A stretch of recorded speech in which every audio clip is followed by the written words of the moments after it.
আসসালামু আলাইকুম। ইজি রেসিপির আজকের রান্নায় আমন্ত্রণ। আজ আমি চিংড়ি মাছ দিয়ে আলুর চপ তৈরি করে দেখাবো। এই চপ আজ দুইভাবে তৈরি করে দেখাবো, একটি বেসন দিয়ে আর অন্যটি টিকিয়া স্টাইলে। চলুন রান্নায় চলে যাই।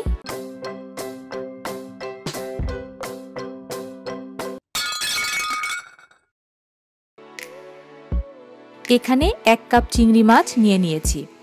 মাথা লেজ ফেলে দিয়ে খোসা ছাড়িয়ে পরিষ্কার করে নিয়েছি। মাছগুলো সেদ্ধ করে নিব, তাই পরিমাণ মতো পানি দিয়ে দিচ্ছি। অ্যাড করছি 1/4 চা চামচ হলুদ গুঁড়া আর পরিমাণ মতো লবণ। মাছ সেদ্ধ করতে করতে পানি পাত্রেই শুকিয়ে ফেলবো। মাছ সেদ্ধ হয়ে গিয়েছে এবং পানিও শুকিয়ে গিয়েছে। এখন নামিয়ে ঠান্ডা করে নিব।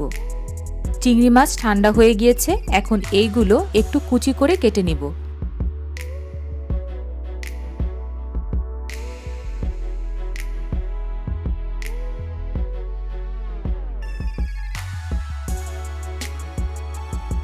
হয়ে গিয়েছে। মাছগুলো একটা বাটিতে তুলে নিচ্ছি।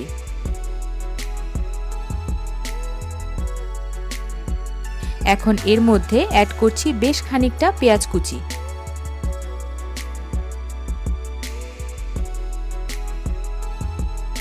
ধনেপাতা কুচি, কিছু পুদিনা পাতা কুচি, সামান্য লবণ। এবার ভালোভাবে মেখে নিব। এর মাঝে আমি কয়েকটি আলু সেদ্ধ করে ম্যাশ করে রেখেছি। আলুতে বেশ কিছুটা পেঁয়াজ বেরেস্তা ব্যবহার করব। আপনারা চাইলে কাঁচা পেঁয়াজ ব্যবহার করতে পারেন। দিচ্ছি সামান্য ধনেপাতা কুচি, কাঁচা মরিচ কুচি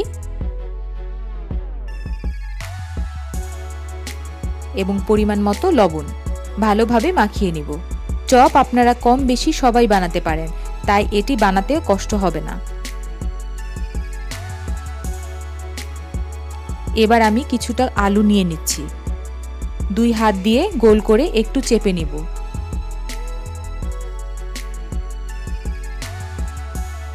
এখন চিংড়ি মাছের যে পুরটা তৈরি করেছি মাঝে দিয়ে চপের মতো করে বানিয়ে নিব।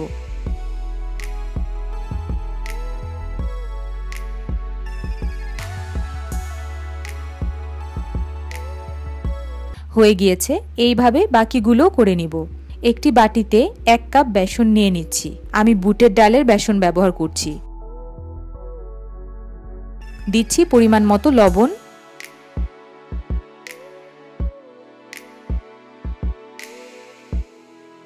হাফ চা চামচ হলুদ গুঁড়া।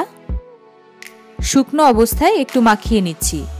আপনারা চাইলে এর মধ্যে সামান্য চালের গুঁড়াও ব্যবহার করতে পারেন। এখন এর মধ্যে অ্যাড করব হাফ চা চামচ রসুন বাটা, হাফ চা চামচ আদা বাটা।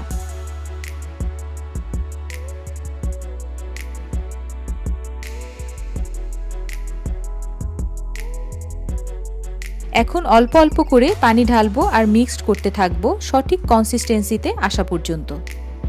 ব্যাটারটা খুব পাতলা হবে না, আবার খুব বেশি ঘনও হবে না। বেসন গুলিয়ে চেষ্টা করবেন ঘন্টাখানেকের মতো রেস্ট দেওয়ার, তাতে ভাজার সময় এটা ভালোভাবে ফুলে ওঠে। আমারটা হয়ে গিয়েছে। এখন চপ ভেজে নিব। একটি প্যানে তেল গরম করে নিয়েছি। এবার চপ বেসনে মেখে তেলে ছেড়ে দিচ্ছি। দুপাশ ঠিক মতো ভেজে তুলে নিব। আরেকটা ফ্রাই প্যানে সামান্য তেল নিয়ে নিয়েছি। একটি চপ আমি ডিমে চুবিয়ে ব্রেড ক্রাম্ব লাগিয়ে ভেজে নিব। এই চপটা লো ফ্লেমে ভাজতে হবে।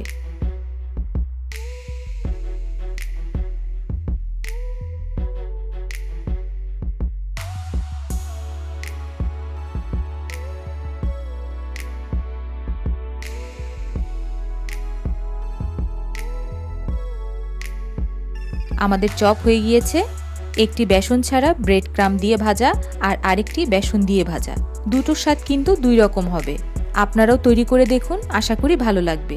রেসিপিটি ভালো লাগলে লাইক ও শেয়ার করতে ভুলবেন না। আর অবশ্যই সাবস্ক্রাইব করে সাথেই থাকুন। ধন্যবাদ।